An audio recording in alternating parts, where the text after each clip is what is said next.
Hello everyone, we are the group number 6 and we are going to explain you a little bit about the grading process, a definition, advantage, disadvantage, main characteristics and also the importance of it for us as a future teachers. Um, Grading is a process that it must develop step by steps, and to this we should follow four aspects, but for our grading process can be successful. The first is the pre-grading, the second is the draft, the third is grading, and finally the regrading. um, in the pre-grading we must to collect our thinking, our brainstorming. To them, we in the draft we must write as like an outline our information, our main ideas. In the third aspect, in the third steps, that it is the grading, it is divided in three aspects: the introduction, the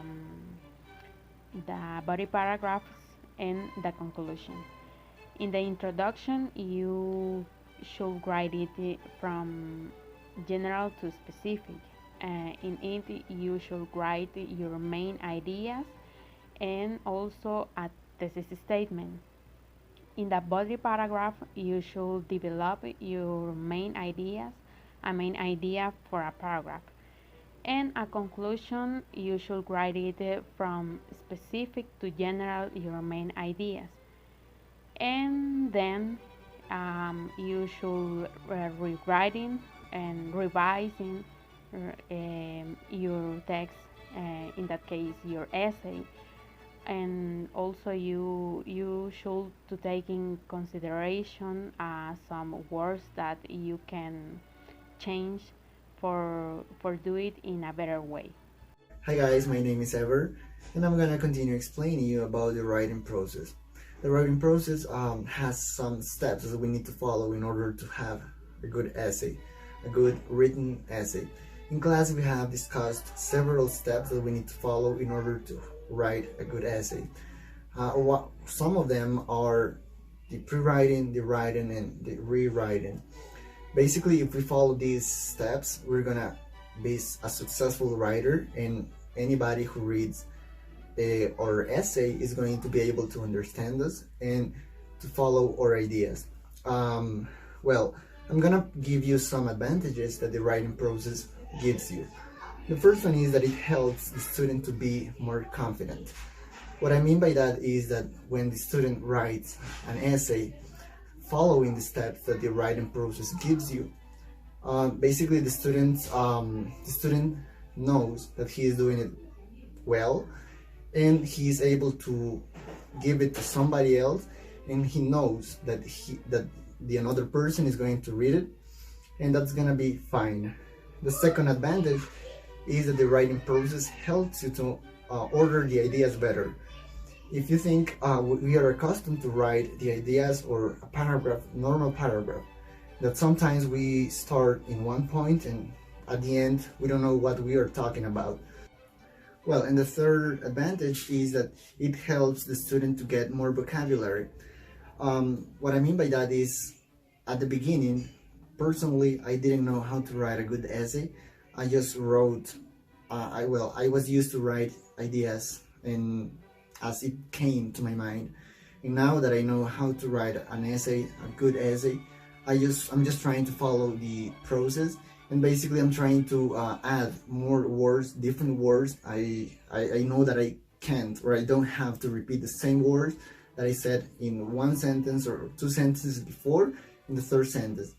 It helps to the paragraph to be more attractive by the person who is reading it. And well, the fourth one and the last one is it helps, the writing process helps to increase quality.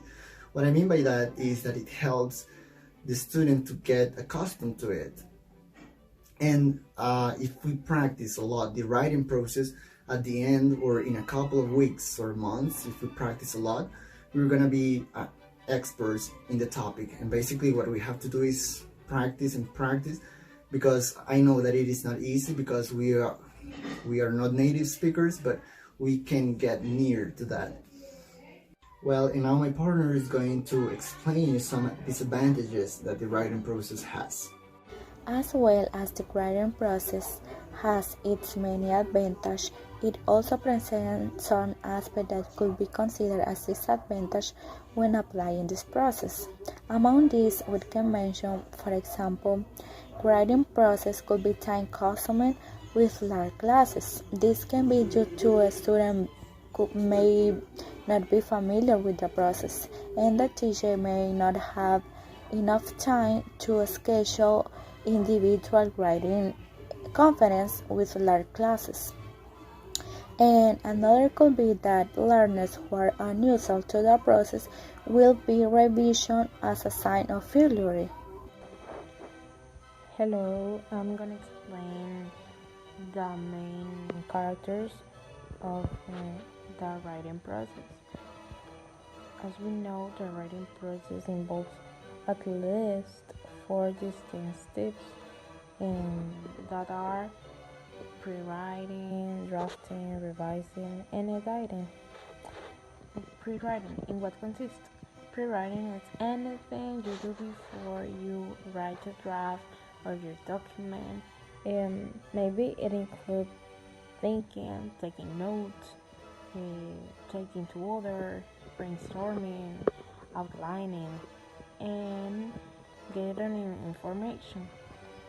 Although pre-writing is the first activity you engage in, generating ideas, like activities that occurs throughout there. Drafting occurs when you put ideas into the sentence and paragraph. Uh, there you are concentrating on explaining and supporting your idea fully.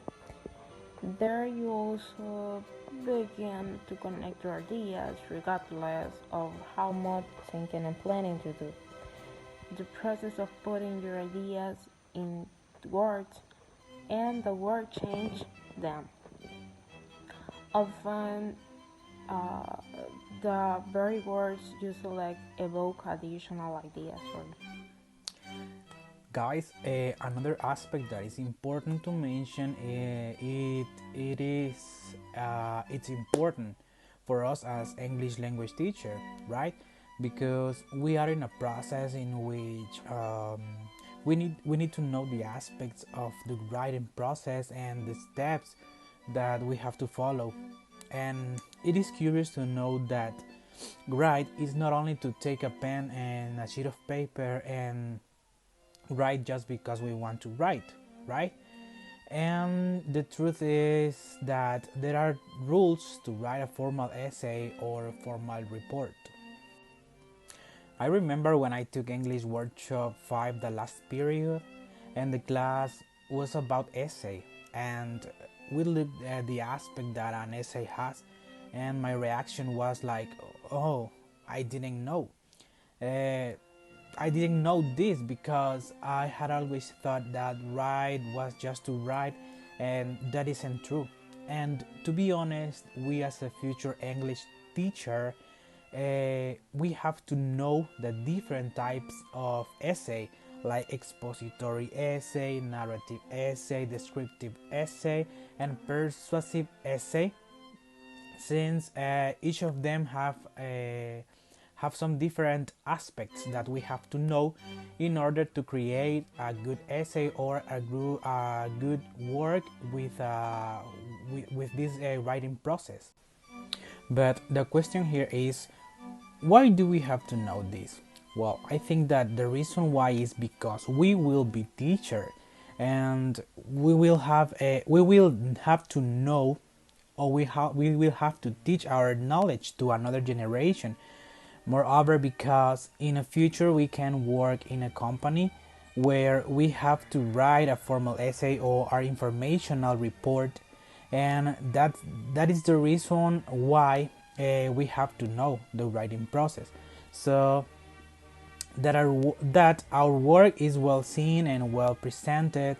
Uh, Something that is a little bit difficult to me is to write a thesis statement, since it has to include the specific information to introduce the first paragraph in an essay. And don't forget, we have not forget to that a paragraph has to have the introduction, and this introduction has to be from general information to a specific information. Then we have to include the paragraph, and the amount of these paragraphs depend of the type of essays that we are writing. And at the end, we have to write a conclusion that has to be from a specific information to general information, and in that way we will write a good essay, obviously if we put or write the correct information. And my reflection for this time is that we have to have in mind that the writing process is part of our formation as a future teachers. So we have to be careful when we write on in a future as a future teacher. When we give classes to another generation, we have to we have to teach them the correct way that we have to write an essay, and we have to put in practice all the knowledge that the teachers are bringing us today to be excellent teacher in a near future. My reflection for this time is that we have to have in mind that the writing process is part of our formation as a future teachers. So we have to be careful when we write on in a future as a future teacher. When we give classes to another generation, we have to we have to teach them the correct way that we have to write an essay, and we have to put in practice all the knowledge that the teachers are bringing us today to be excellent teacher in a near future. I'm going to share with you my experience with during my English composition class with the Mistress Denia Matamoros. I want to tell you that my experience at the moment is very successful because I not only learn about the writing process, I not only reinforcement my knowledge with the writing process and the APA rules. At the moment, I applied it in my assignments, and also I want to mention that I learned how to make an annotated bibliography because before that class um, I I couldn't know how to make it, and to me that class is very successful. Personally, I liked this experience of learning about this writing process because this is something new. I know that this has been said in past classes, but now I'm looking at it in a different way, in a deep way. And well, I think that I've learned a lot, and I want to put it into the practice as soon as possible and every day if I can. As my personal reflection, I can say that this English composition class is really helpful, and learning the writing process will help me as a future teacher because I am learning how to plan and teach writing lessons. At the same time, I am improving my writing skill. So, in addition to learn through this process, I am learning how to use it in my future classes. Well, talking my experience in this class, I can say it's very difficult for me to understand all the topics, or not all the topics, or all the information, because it's too much for me. Um, but I can learn to do an annotated biography, um, how to do a good introduction, the parts of that essay, and I really like, but I can say it's too much information for me. Not for me, just is I felt it's so difficult and the level I have.